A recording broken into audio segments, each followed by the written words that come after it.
Rise TV, सच सबसे आगे। दोस्तों मैं आदिल खान। दोस्तों, जम्मू कश्मीर में धारा 370 हटने के बाद हुए पहले चुनाव में बीजेपी को मुंह की खानी पड़ी है। जम्मू कश्मीर की आवाम ने साबित कर दिया है कि बीजेपी की केंद्र सरकार के उस फैसले ने, जिसमें उसने घाटी से या कश्मीर रियासत से धारा 370 हटाने का फैसला किया था, उस फैसले ने जम्मू कश्मीर की आवाम का बहुत दिल दुखाया है। और अब उन्होंने वोट के जरिए बीजेपी को चोट देने का भरपूर काम किया है उस आवाम ने।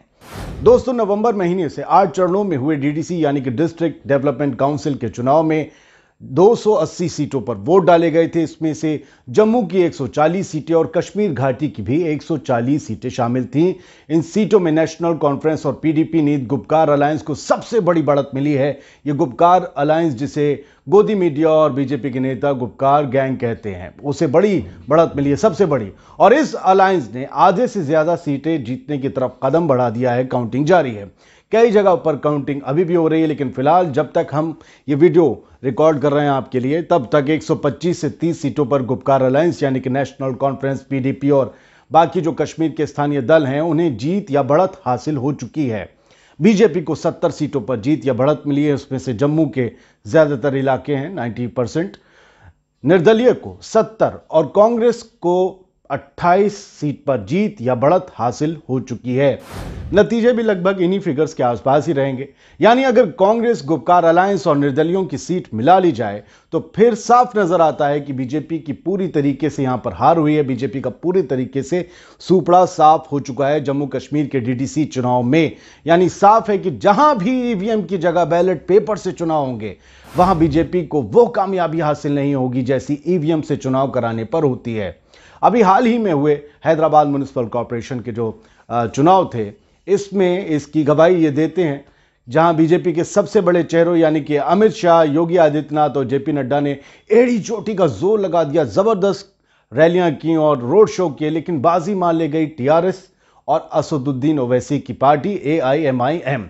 वजह वही है जो आप सोच रहे हैं, चुनाव बैलेट पेपर से हुए, ईवीएम से नहीं। यानी साफ है कि ईवीएम में कुछ तो ऐसा है जो बीजेपी का कर्ज अदा करता है और बैलेट पेपर बीजेपी से कुछ खफा नजर आता है।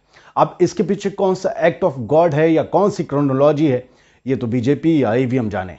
लेकिन कश्मीर के डीडीसी चुनाव के नतीजे कहते हैं कि वादी में हवा अभी भी गर्म है और बीजेपी को उससे खारिश हो सकती है। बीजेपी उसे झुलसा सकती, झुलसाती तो नजर आ रही है।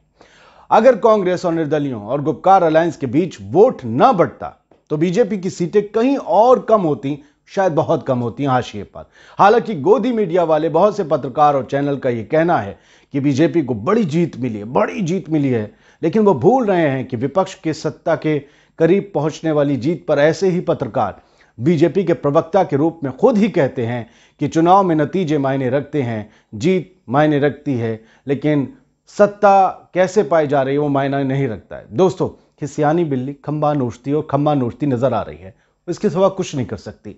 उधर बीजेपी नेता शाहनवाज हुसैन और अनुराग ठाकुर, जिन्हें कश्मीर घाटी में डीडीसी चुनाव को बीजेपी के पाले में करने की जिम्मेदारी दी गई थी, ये दोनों ही नेता कह रहे हैं कि घाटी में तो हम 3 सीटें जीत गए हैं, वही हमारी सबसे बड़ी उपलब्धि है और प्रधानमंत्री नरेंद्र मोदी को इसका पूरा श्रेय जाता है इन 3 सीटों का। जम्मू कश्मीर में बीजेपी को कितनी गहरी चोट पहुंची है, ये सब समझ रहे हैं। अब आपको सब कुछ तफसील से बताते हैं। जम्मू कश्मीर में जिला विकास परिषद के पहले चुनाव में फारूक अब्दुल्ला नीत 7 दलों का गुपकार गठबंधन जीत की तरफ बढ़ चुका है। जम्मू कश्मीर में धारा 370 खत्म होने के बाद हुए पहले चुनाव के बाद मतों की गणना का कार्य जारी है।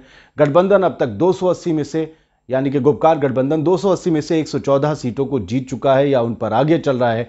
वहीं बीजेपी को अभी तक कश्मीर घाटी की 3 सीटों सहित 54 सीटों पर जीत मिली है और वो 18 सीटों पर बढ़त बनाए हुए है। ये नतीजे, ये बढ़त बदल सकती है। People alliance for Gupkar declaration यानी कि गुपकार गठबंधन की अभी तक 82 सीटों पर जीत मिली है, 30 सीटों पर वो आगे चल रहा है, इसमें ज्यादातर सीटें घाटी की हैं। अभी तक 38 निर्दलीय उम्मीदवारों को जीत मिली है। ये वो निर्दलीय हैं जो अपनी अपनी कई ऐसी पार्टी जो नेशनल कॉन्फ्रेंस है, पीडीपी है, कांग्रेस, उससे नाराज होकर अलग से लड़े थे। इन्हें 38 को जीत मिली है अपनी सीटों पर। इतनी ही सीटों पर ये आगे चल रहे हैं। निर्दलीय उम्मीदवारों में ज्यादातर ऐसे नेता हैं, जैसा मैंने बताया, जो अपनी पार्टी से नाराज होकर आजाद उम्मीदवार के रूप में चुनाव लड़े। जम्मू कश्मीर अपनी पार्टी JKAP का प्रदर्शन काफी खराब रहा, उसने दम बहुत भरा था, उसे अभी तक 7 सीटों पर जीत मिली है, जबकि वो 5 पर आगे चल रही है। कांग्रेस के हिस्से में 19 सीटें आई हैं और वो 9 सीटों पर आगे बढ़ रही है। जैसे हमने बताया था, 28 पे जीत या बढ़त हासिल है।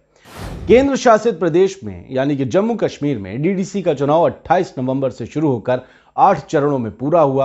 अगस्त 2019 में संविधान के अनुच्छेद 370 को खत्म कर जम्मू कश्मीर का विशेष राज्य का दर्जा खत्म किए जाने के बाद प्रदेश में यह पहला चुनाव था जो बहुत अहम था बीजेपी के लिहाज से, जिसमें वो धूल चाट गई।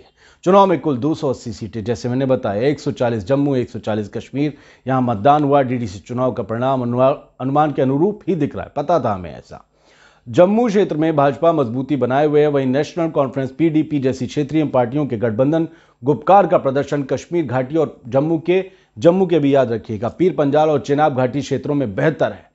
वोटों की गिनती से महज एक दिन पहले प्रशासन ने नईम अख्तर, सरताज मदनी, नीर मंसूर और हिलाल अहमद लोन जैसे PDP और नेशनल कॉन्फ्रेंस के कई नेताओं को हिरासत में लिया था। उन्हें हिरासत में लेने की कोई वजह नहीं बताई गई थी। यह कश्मीर में अमूमन होता है, लेकिन यह काउंटिंग से एक दिन पहले हुआ, पता नहीं क्या हुआ, नतीजे तो नहीं बदले। ऐसा पहली बार हुआ है जब कश्मीर घाटी में PDP और नेशनल कॉन्फ्रेंस के खिलाफ बीजेपी को जीत मिली है। खैर, ये जीत हो रही है। बीजेपी को घाटी में 3 सीटें मिली हैं, जिसके ऊपर वो उतरा रही है।